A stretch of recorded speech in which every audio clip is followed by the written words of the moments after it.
Assalamualaikum, welcome back to Zaf channel guys.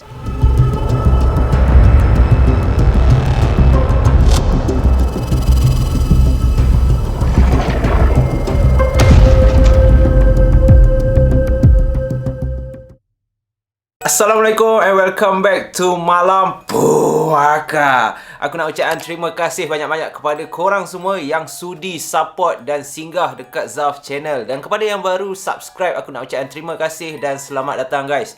So malam ni adalah video yang ke-100. Yes, video yang ke-100 yang aku buat sepanjang daripada permulaan aku setahun yang lepas.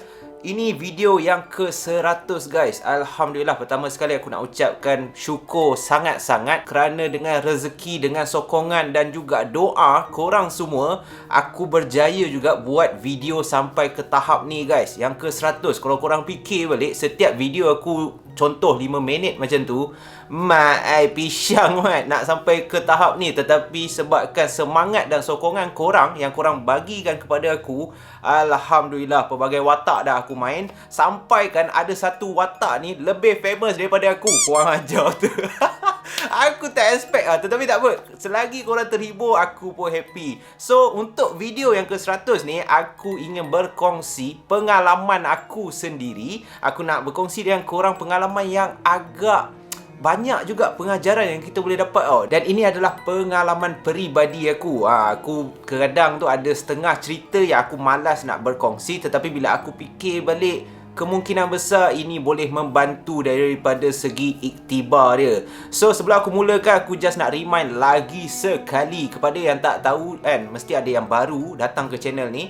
We already available at Spotify, on Spotify, at Spotify, apa-apalah. So kalau korang yang suka mendengar, tak suka nak tengok rakaman macam ni ke apa kan, korang suka layan sebelum tidur ke kan, ataupun sampai tertidur, ada yang aku dengar tidur pun nak dengar tu. Dia nak kena dengar kisah seram, lepas tu tidur. Tak tahulah apa yang vibe dia kasih kat korang. Tetapi kalau korang suka, korang boleh pergi kat Spotify, cari Malam Puaka. Alright, so tak nak lengah masa, kita teruskan video yang ke-100 dalam Malam Puaka.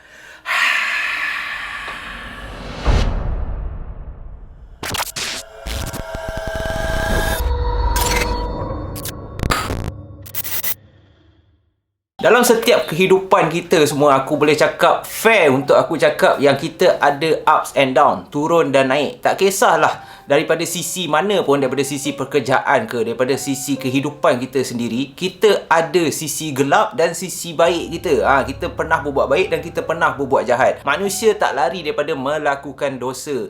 Tetapi tak kisahlah daripada keburukan ataupun kebaikan, kita akan belajar sesuatu. Kalau kita berada dalam keadaan baik, kita akan mendapat sesuatu ilmu. Dan kalau kita terjatuh ke lembah yang tidak sepatutnya, ke kejahatan ke apa, dan apabila kita berbalik kepada baik, kita juga boleh belajar something. Dan itulah yang terjadi kepada aku pada tahun 2010 guys.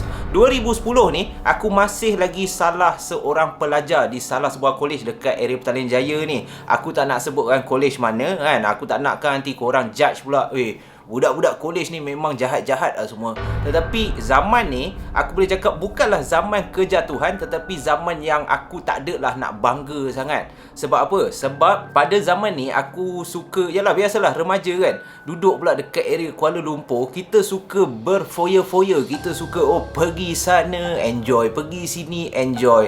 Sebab kan, kita ni tak ada pressure tau. Kita tak ada pressure, otak kita masih lagi belajar. Kita tak ada pressure daripada segi nak mencari duit. Kita tak ada pressure daripada segi nak serious in life kan. Tak adalah nak fikir kahwin apa semua. So bila kau bergaul dengan orang yang salah, ataupun pergaulan kau lebih kepada hiburan, hidup kau 24 jam enjoy je lah, pergi sana pergi sini.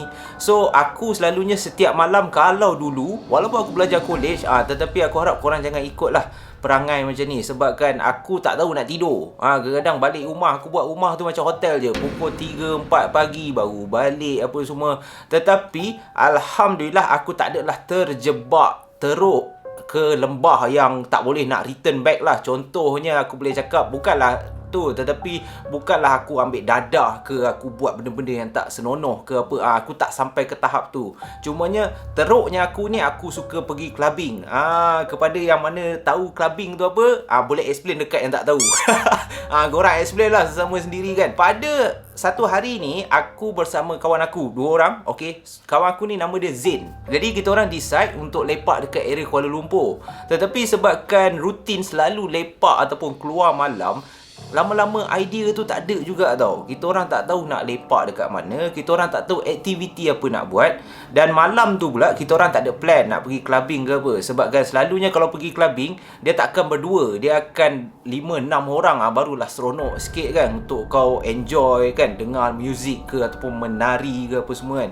Tetapi aku selalu kalau pergi club, aku tak menari lah. Aku just duduk, enjoy layan muzik je lah kan. Plus dulu pula aku gemuk. Kau bayang kalau orang gemuk nari dekat dance floor tu, oi pisang mat, semua orang ke tepi agak kan. So aku sedar diri lagi time tu. So aku tak pandai menari apa semua, aku tak menari lah. Aku selalu enjoy muzik apa semua. Dan malam tu sebab tak ada plan nak masuk club ke apa, kita orang plan nak lepak dekat luar club je. Sebab dekat luar club pun kau boleh dengar muzik-muzik apa semua kan, sambil kau beli air coke apa semua, okey, minum dekat luar club je.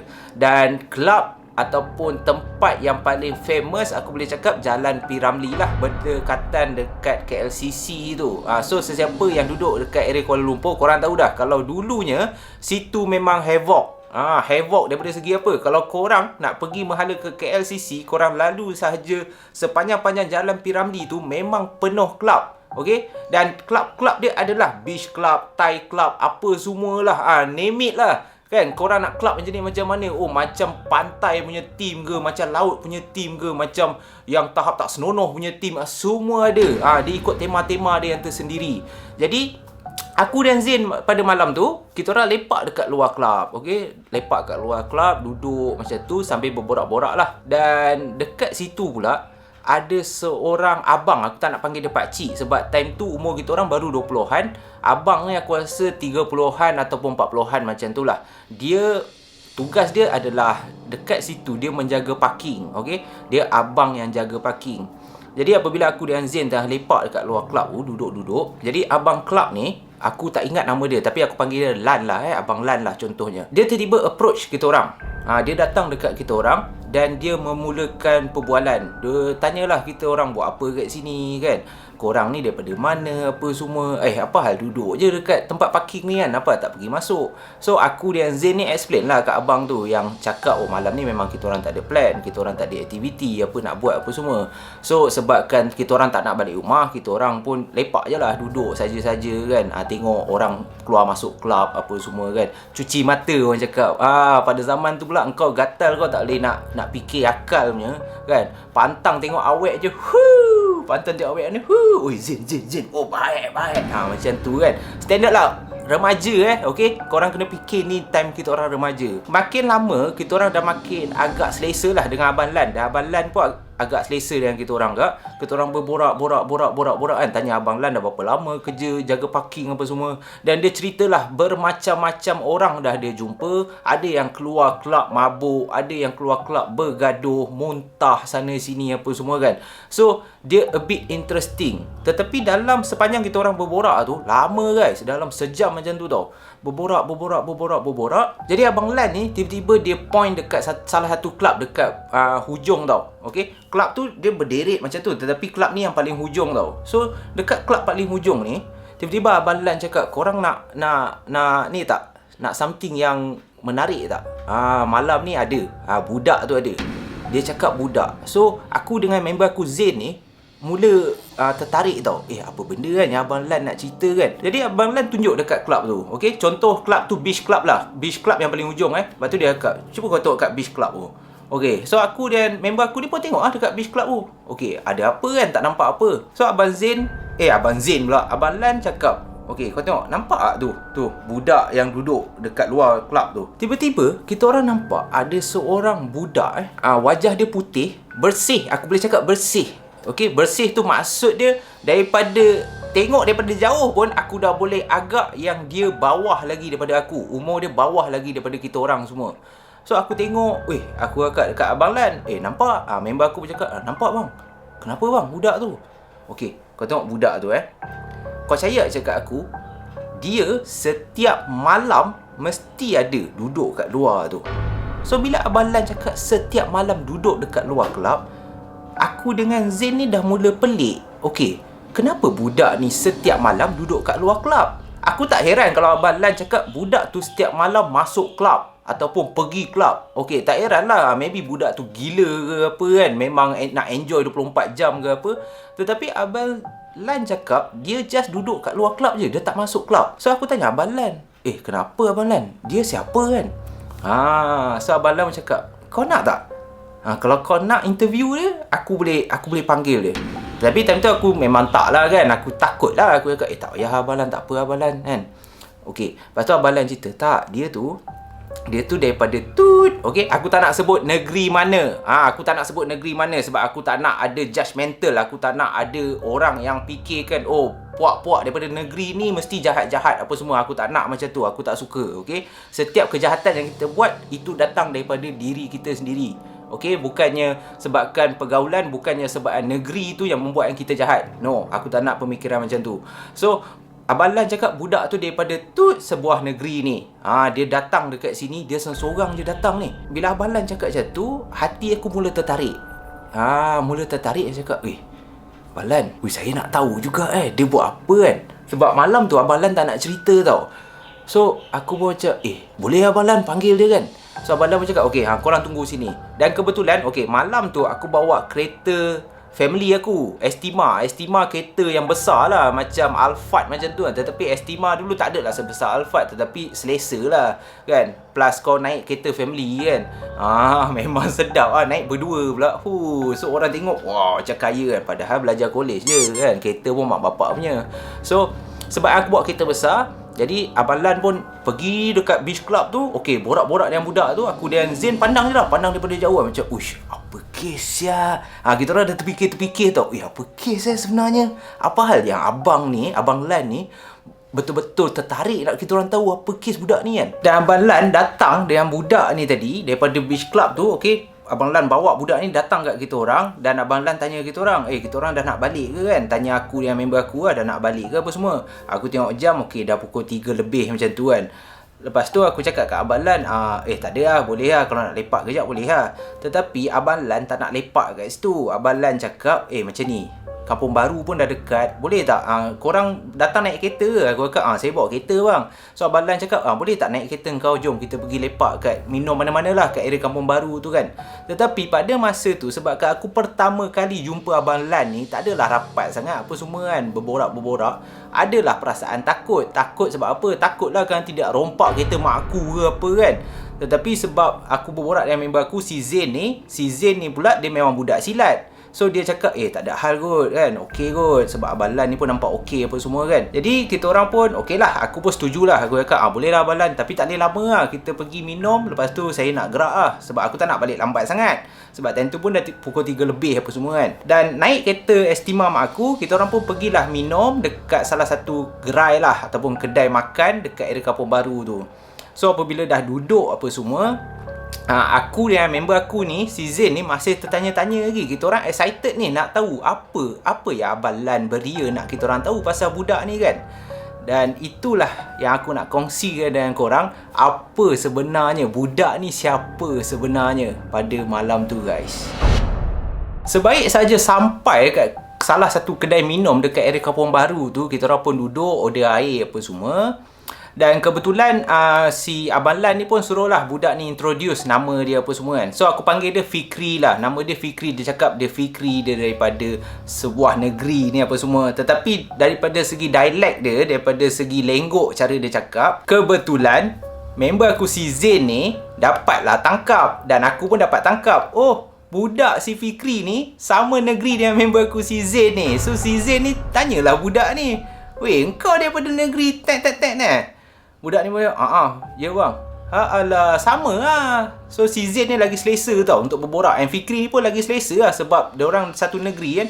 So member aku si Zain ni tanya dia, engkau duduk area mana dekat sana kan? Dia cakap lah duduk area sini apa semua ni. Okey, kalau korang nak tahu, rupa-rupanya kenapa Abang Lan beria nak kita orang interview ataupun ambil tahu pasal budak ni. budak ni patutlah muka dia memang sesuai lah. Umur dia baru 16 tahun guys. 16 tahun, dia merupakan seorang pelajar tahfiz, okey, ataupun sekolah pondok. Apabila cakap pasal sekolah pondok ni, orang yang baik-baik lah, faham tak? Orang yang lebih berilmu agama, ilmu agama tu lebih lagi daripada aku yang biasa-biasa ni. Dah terkejut dah ni. Okey, engkau budak 16 tahun. Okey, engkau daripada salah satu negeri yang memang jauh daripada KL, engkau datang macam mana? Budak si Fikri ni cakap, saya kumpul duit bang.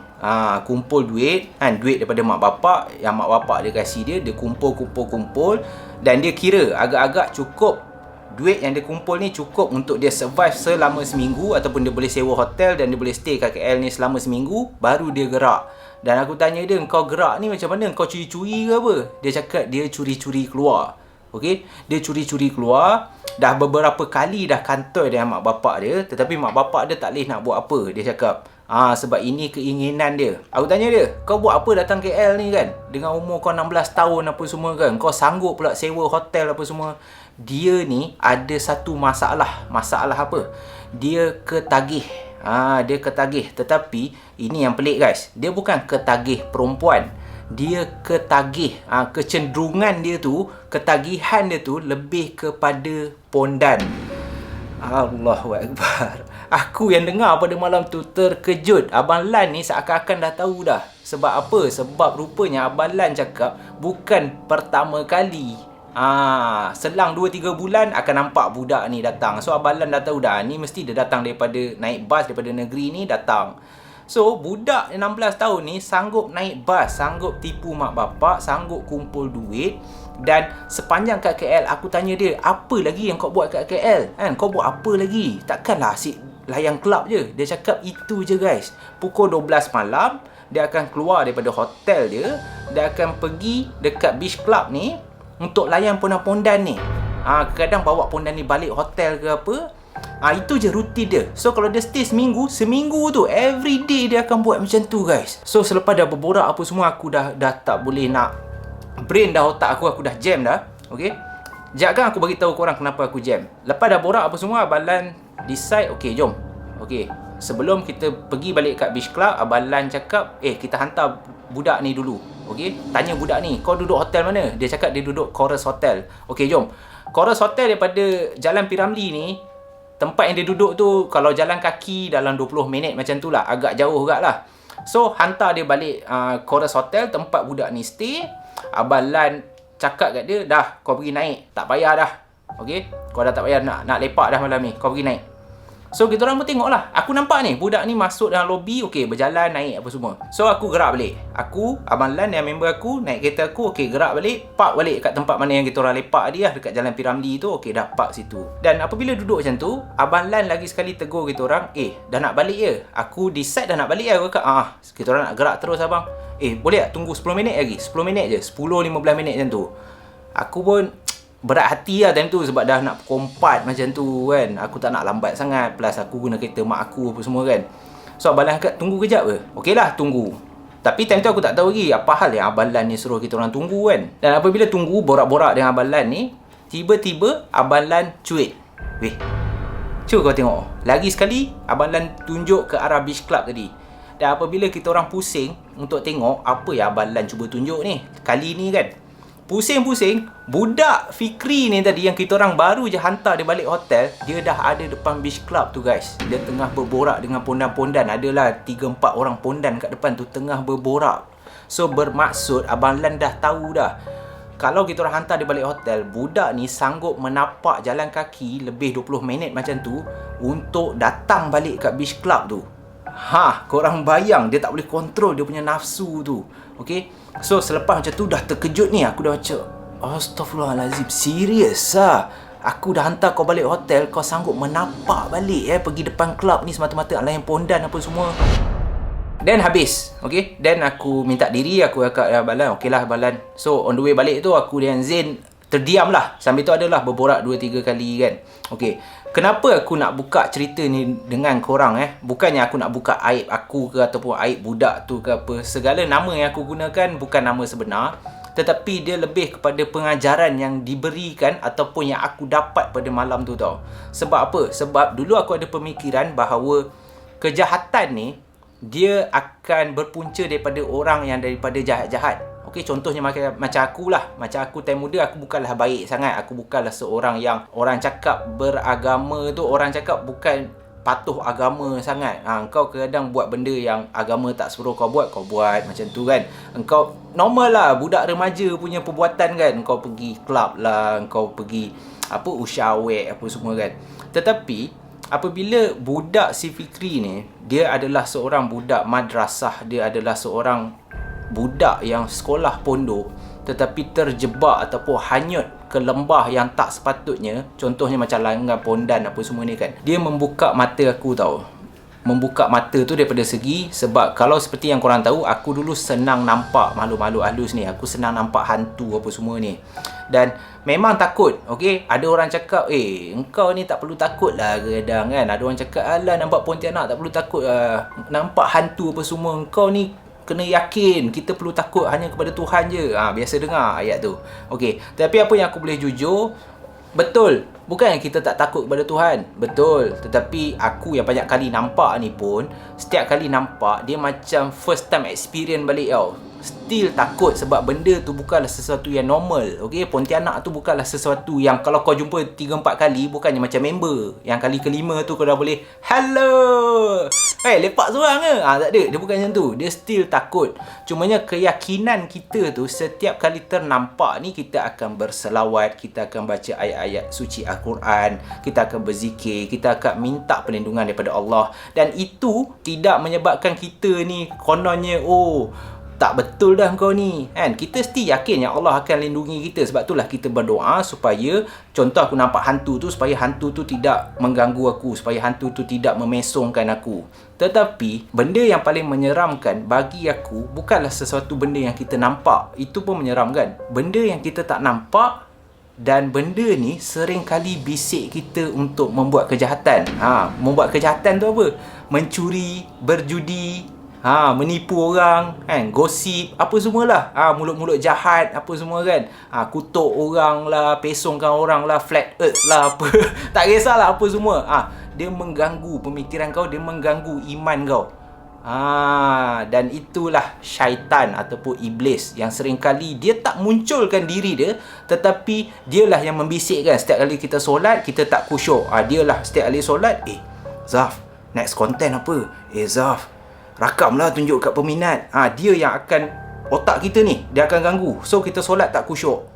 Itu lagi menyeramkan guys. Sebab dia tak munculkan diri, tetapi dia membisikkan sesuatu yang boleh merugikan kita, yang boleh kita ni membuat dosa, yang boleh merugikan pahala kita. Itulah sesuatu benda yang aku cuba tekankan dalam malam puaka ni. Itu lagi menakutkan. Jadi aku harap kisah pada malam ni, kisah si adik Fikri ni, ataupun pengalaman aku yang terjadi dekat aku ni, dapat kita semua ambil iktibar bahawa kita berubahlah. Kita berubahlah daripada segi menilai orang. Kita ni hanyalah manusia, kita jalan tugas kita untuk menjadi seorang hamba Allah yang sebaik yang boleh. Kita stop daripada menilai orang. Itu je yang aku minta, kita stop daripada menilai orang. Dia pakai macam ni, mesti perangai macam ni. Dia pakai macam ni, mesti perangai macam ni. Tak guys, okey? Kita jaga diri kita, kita jaga iman kita, dan kita ambil segala iktibar supaya kita boleh perbaiki. Okey, orang cakap kalau tak perbaiki semua pun, kalau hari ni kita esoknya boleh jadi lebih baik daripada hari ni, itu dah cukup baik guys. InsyaAllah kita sama-sama berdoa supaya di penghujung akhir hayat kita nanti, kita berada dalam landasan yang betul. Sebab permulaan tak penting, yang penting perakhiran. Okey, ke mana kita ni, selepas ni perakhiran kita macam mana. Contohnya dulu kau buat benda-benda yang tak elok, tetapi sebelum ajal kau sampai, kau berubah. Alhamdulillah. Itulah yang aku cuba sampaikan dalam kisah pada malam ni. So aku harap korang semua boleh ambil iktibar dan pengajaran daripada kisah pengalaman yang aku alami pada tahun 2010 ni. Dan aku harap korang stay bersama Zaf Channel. Thank you so much. Dah video ke 100 guys. Alhamdulillah. Selepas ni akan lebih banyak lagi perkongsian, akan lebih banyak lagi watak-watak, dan Kak Ram pun bakal muncul lagi. So kepada yang suka Kak Ram, jangan risaulah, aku jemputlah dia balik kan. Dia dah macam aku punya partner dah. Kejap aku kejap dia, kejap aku kejap dia kan. So Alhamdulillah, terima kasih di atas sokongan korang semua. Dan lagi sekali, jangan lupa Malam Puaka already available on Spotify. So kalau korang suka mendengar, korang boleh pergi kat Spotify, cari Malam Puaka. Thank you so much for all your support guys. Aku sayang sangat-sangat dekat semua geng Puaka. Aku harap korang terhibur dengan kisah pada malam ni, dan insyaAllah kita jumpa lagi dalam kisah yang seterusnya guys. Stay safe, stay healthy guys. Assalamualaikum.